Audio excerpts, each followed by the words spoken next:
Okay, guys, I'm here to give my review of this week's Power Rangers Ninja Steel. This is episode 3 entitled Live and Learn. And we start on the Galaxy Warrior ship where Galvanax is talking to this monster, Spinferno. He's a roller skating fire tiger or something. He's the latest contestant to try to get the ninja stars from the Rangers. So then we cut to Brody, and Redbot has made some new weapons with the Ninja Steel. They are Ninja Steel elemental weapons. They come in fire, water, earth, forest, and metal. I have no idea how metal is an element, but whatever. Uh, Now, generally, I would say that one ranger would get each one of them, but every ranger can activate the whatever one. It's just these or that. And Brody also got a heads up on the monster from his datacom, which is still connected to the Galaxy Warrior ship. So he runs off on his first day of school, no less, to fight Spinferno, and he knows all his moves because of the datacom, and it forces him to retreat. So then Brody makes his first day in high school, and they have this, I guess, competition test, right?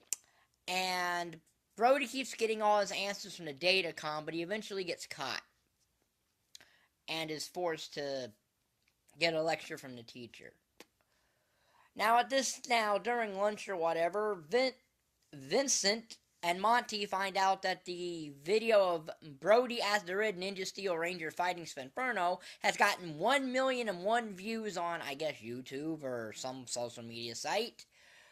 And Vincent wants to be more popular than the Power Rangers. That actually happened earlier, but So they get a hold of Brody's datacom, which has fallen out of his book bag, and they ask him, how does Vincent become more popular than the Power Rangers? Computer asks, you must defeat a monster.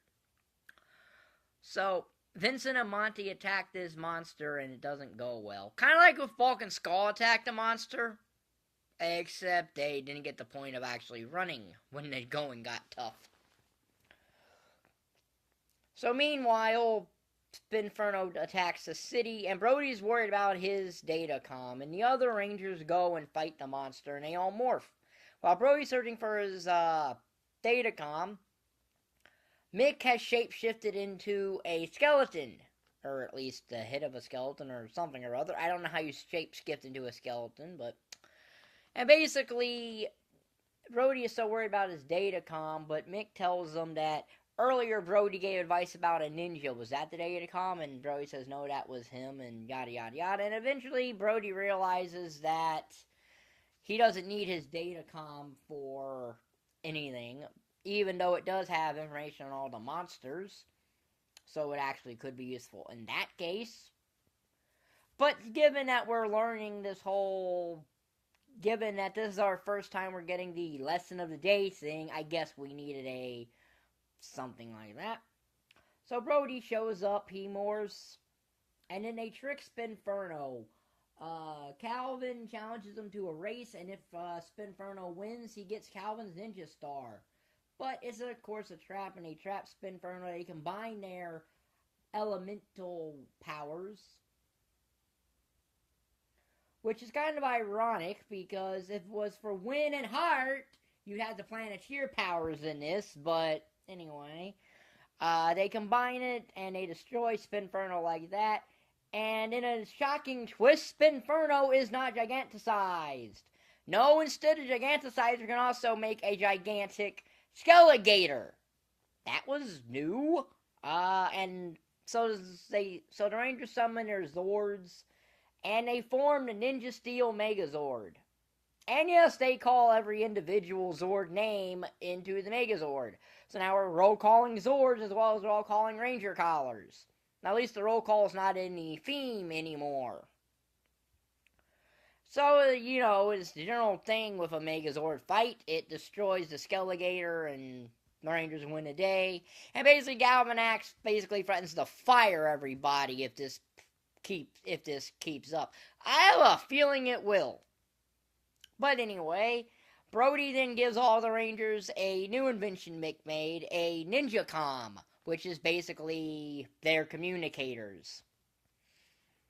And then Vincent finds out that Monty put that embarrassing video on the internet and it's got over 4 million views, and Vincent is happy about it because he's finally more popular than the Power Rangers, despite not doing anything. Now, I do know that one of Galvanax's generals has the gold ninja star thing. I did not see, that's the one part I ended up overlooking in last week's review, episodes 1 and 2. So it's going to be interesting to see how that's introduced, how the Gold Ranger will be introduced to this season. Maybe we get a thing that's kind of like Green of Evil of that. Maybe not. We'll see. So yeah, was this a good episode? Well, it wasn't as good as the premieres, but then again, now the status quo set up, you're going to get this kind of stuff. I don't think it was a terrible episode per se, but it definitely didn't live up to. It definitely did not live up to the premieres though. So, if you are interested in my wrestling related videos, I will have my Royal Rumble 2017 review up tomorrow. Yes, I waited a week to review it. No Raw and SmackDown review this week either because I didn't really feel anything happened remotely interesting for me to talk about on them. And that's really how I'm going to approach Raw and SmackDown. Is if I think something happens worth talking about, I'll review maybe one but not the other. And I'll definitely do a review of both of them at least once a month, but every other time it'll be my discretion if I want to review it or not. So that's my review of Power Rangers Ninja Steel, Episode 3, Live and Learn. If you like this video, like button down there, subscribe button down there, and thank you for watching. Bye.